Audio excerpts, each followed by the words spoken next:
30 years, the forces of autocracy принято решение о проведении специальной военной операции. The Russian army is committing barbaric actions. Welcome to episode number 8 in our lecture series on understanding the war. Today I'll be talking about a fairly interesting mix, which is NATO, Russia, Finland and Sweden. And once again, I'll do it with an introduction, 3 points and a conclusion. The 3 points, number 1 is going to be the basics of NATO. Number 2 is going to be Russia's relationship with NATO.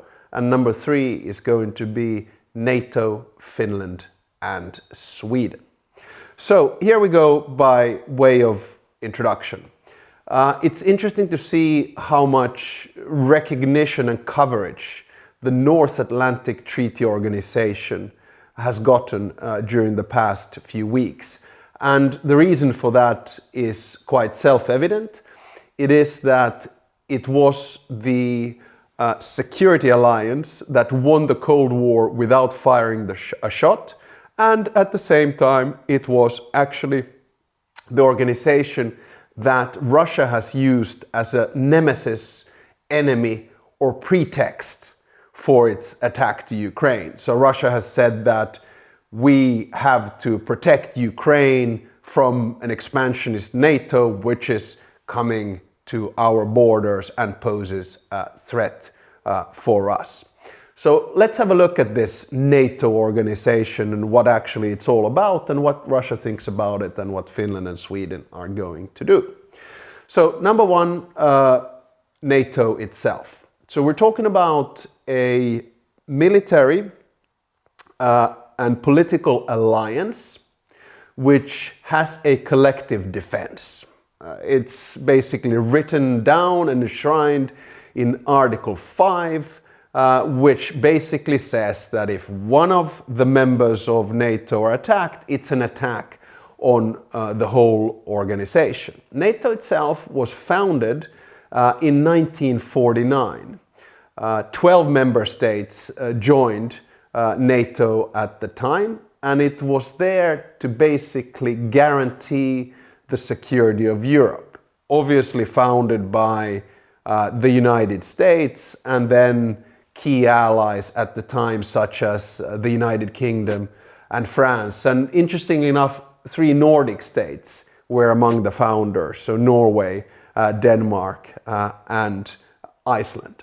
Subsequently, NATO has enlarged quite a few times. In 1952, in 1955, then there was a pause, 1982, 1999, 2004, 2009, 2017, and then in 2020, the last new member state in the form of North Macedonia joined NATO.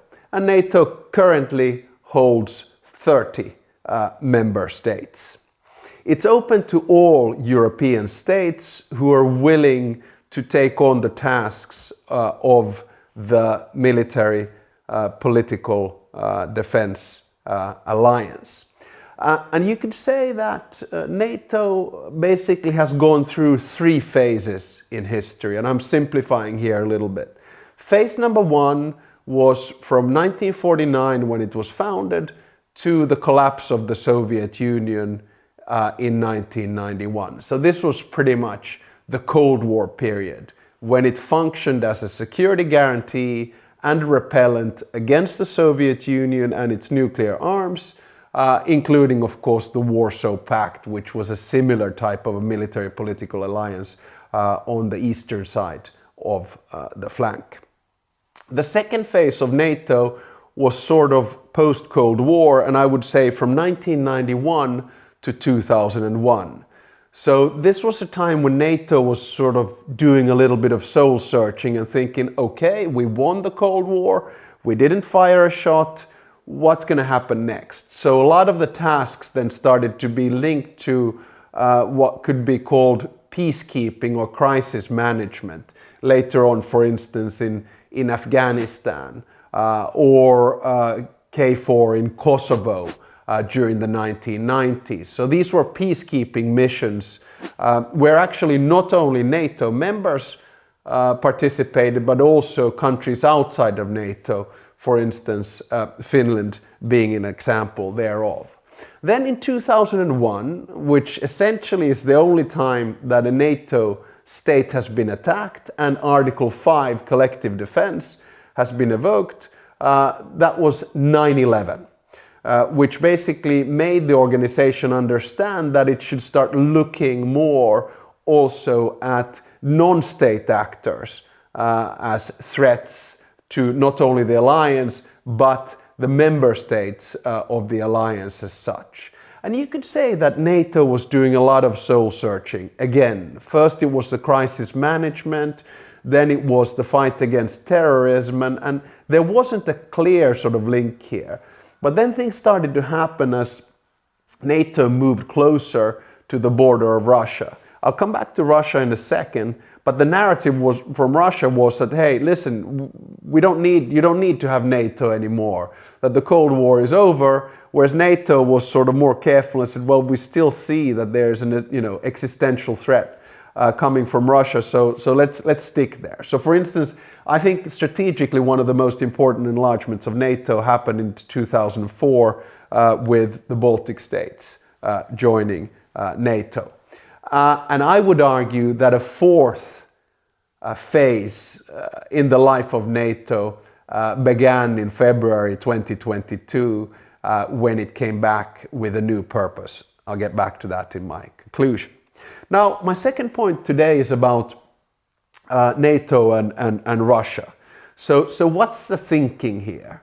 Well, the first observation is to say that actually relations between NATO and Russia were not that bad in early 2002. That's when a NATO-Russia Council was established. And actually, it existed from 2002 to 2014, to the moment when Russia annexed the Crimean Peninsula. And I'm not saying that it was a marriage made in heaven, but early 2000 there was even talk about, well, could we think about Russia perhaps eventually joining NATO? So what I'm trying to say is that, the alliance was really looking for its purpose, looking for itself, and Russia was actually quite friendly at the time with NATO. Now, of course, things started to change. And then at some stage, say the latest in 2007, with Vladimir Putin's speech at the Munich Security Council, it was clear that NATO became the number one rhetorical nemesis, enemy or target of Russia.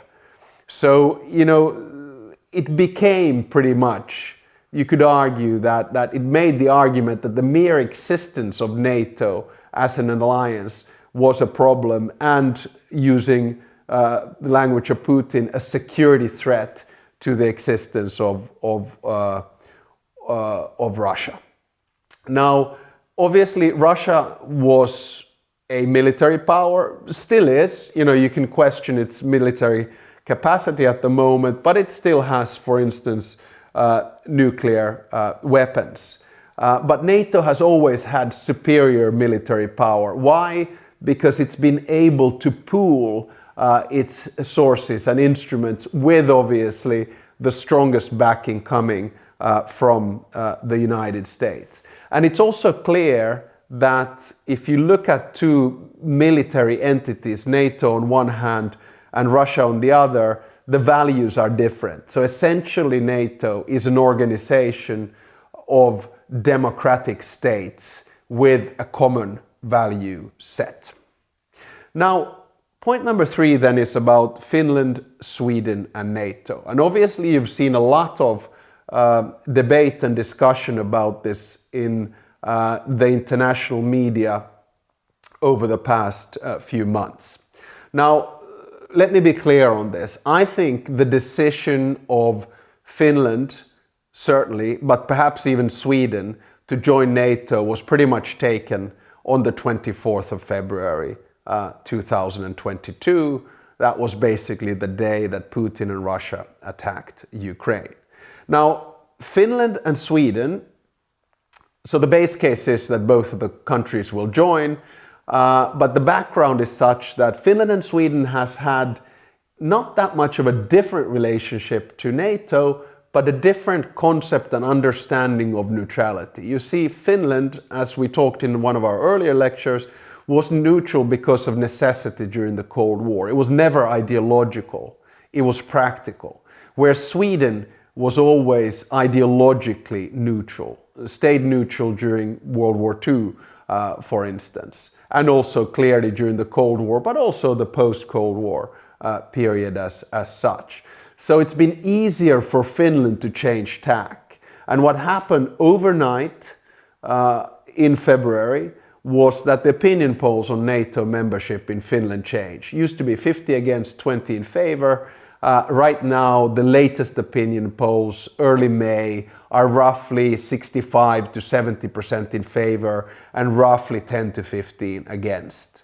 Now, as we start moving towards NATO membership, I expect to see even stronger support for NATO membership. My prediction in Finland, in the Finnish case, is 80% in favor. And remember when we had a referendum on EU membership in 1994, it was 57 in favor, 43 against. So you can see that this sentiment is very much driven by what I would call a pragmatic approach to our security. Interestingly enough, Finland has taken the lead in moving towards NATO. So Sweden took the lead in moving towards the EU, but now Finland has taken the lead. And my prediction is that around mid-May, starting from around the 12th of May, we're going to start seeing the intent of the two countries to join NATO. And we could have a NATO council dealing with the matter towards the end of May, and then the ratification procedure starting, and depending a little bit on how fast track they can be moved on, I would guess that Finland and Sweden will become members of NATO either by the end of this year or early next year. Why is this so easy? Well, it's because the two countries are more NATO compatible than most NATO member states themselves in terms of how much money they spend on military and defense, 2% of GDP, in terms of their capacity in the air, in the sea, and on the land. I keep on saying that Finnish and Swedish NATO membership is win-win, not only for Finland and Sweden, but for the Baltic Sea region security and for NATO itself. The Finnish example is simple. We have a standing army reserves of 900,000 men and women, the capacity to mobilize 280,000 within a few days. The reason for this is that we still have mandatory military service. On top of that, we have over 60 F-18s, just bought 64 F-35 fighter jets. We have the JASSM, G-A-S-S-M missile defense system, and also the GASD. We've done a lot of training with NATO troops in the Baltic Sea region, and of course we've also participated in NATO military or crisis management exercises over the years. So NATO will be much, much stronger once Finland and Sweden join. It's very much a win-win situation, I think, for the alliance. Now, let me then conclude by the following.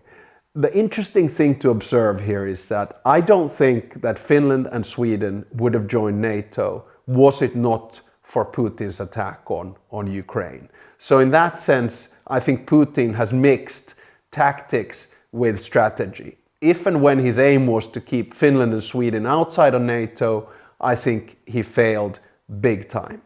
Second observation, I think NATO is back to its original task from 1949. Then it was about being a military, political and defense alliance as a repellent towards the Soviet Union, and now exactly the same thing, but of course as a repellent towards Russia.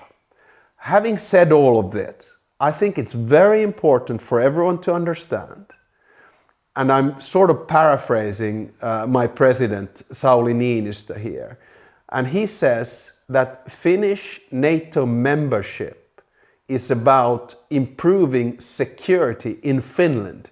It is not against anyone else. And I think that's very important to understand also in Russia. For Finland and for Sweden, security is not a zero-sum game. It is not away from anyone else.